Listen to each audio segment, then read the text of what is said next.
tout de suite. C'est au tour de Guillaume de nous proposer le sujet sur lequel il a savamment réfléchi et qui touche à ce qu'on appelle des actions collectives, mais d'un genre bien particulier ici.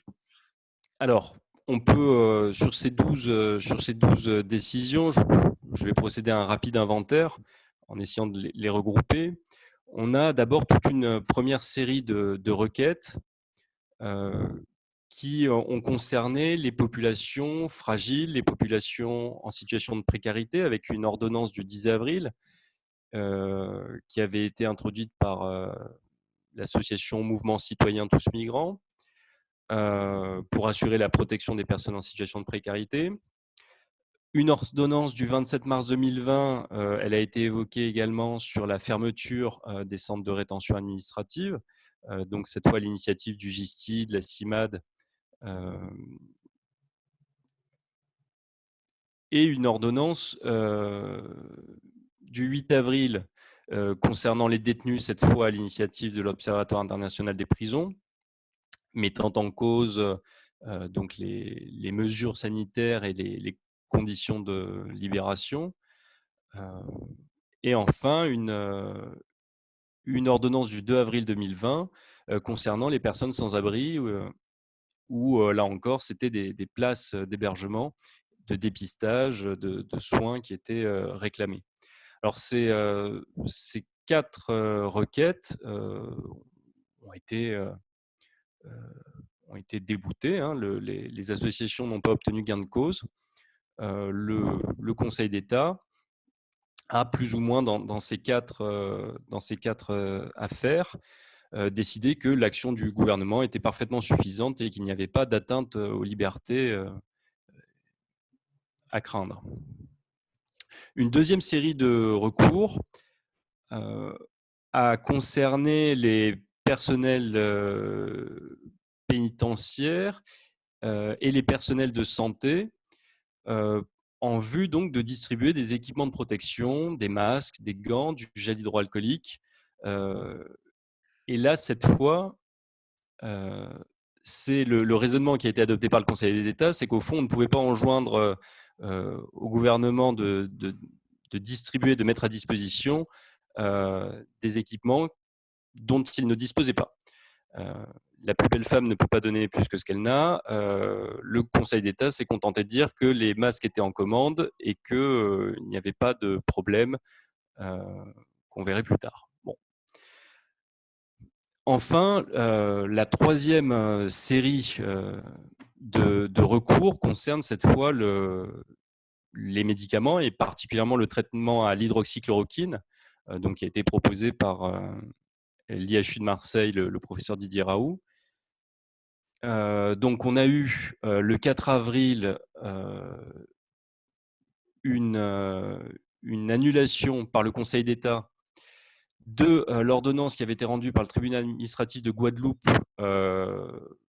ordonnant une requête qui avait été formulée donc par l'Union générale des travailleurs de Guadeloupe, tendant à commander des doses d'hydroxychloroquine et des tests de dépistage. Le tribunal administratif de Guadeloupe avait fait droit à cette demande qui a été décision qui a été annulée par le Conseil d'État, considérant que l'efficacité de l'hydroxychloroquine contre le Covid-19 n'était pas avérée et qu'il fallait donc respecter les recommandations du Haut Conseil de la santé publique sur la prescription de ce médicament. C'est la même décision qui avait déjà été adoptée dans les 2 requêtes précédentes.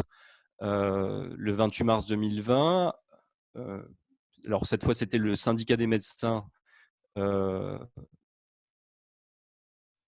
pour l'une et le syndicat des médecins de ville.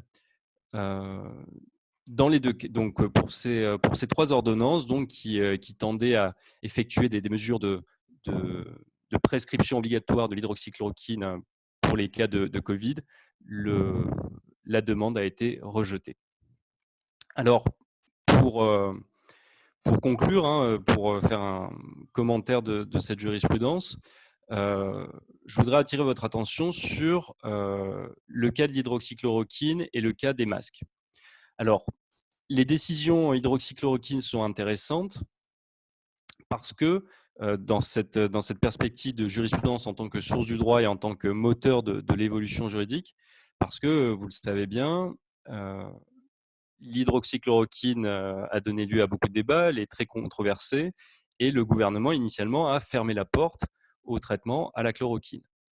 Il a fermé la porte avec le décret du 23 mars 2020 et l'article 12-2 de ce décret qui prévoit que l'hydroxychloroquine peut être prescrite par les médecins, mais seulement si le patient est atteint d'une pneumonie oxygéno-requérante ou d'une défaillance d'organes. C'est-à-dire que la chloroquine a été indiquée seulement dans la phase la plus grave de la maladie, lorsque les poumons sont très sévèrement atteints. Alors, cet article 12-2, il est dérogatoire finalement à l'état du droit antérieur, puisque l'article 5121-12-1 du Code de la santé publique prévoyait que le médecin pouvait prescrire une spécialité pharmaceutique sans respecter les indications thérapeutiques de l'autorisation de mise sur le marché, en l'absence d'alternatives médicamenteuses appropriées. L'article 12-2 donc, du décret du 23 mars 2020 est venu fermer cette porte pour restreindre la prescription de l'hydroxychloroquine seulement donc, pour des cas expérimentaux, pour des tests expérimentaux et pour les patients les plus sévèrement atteints.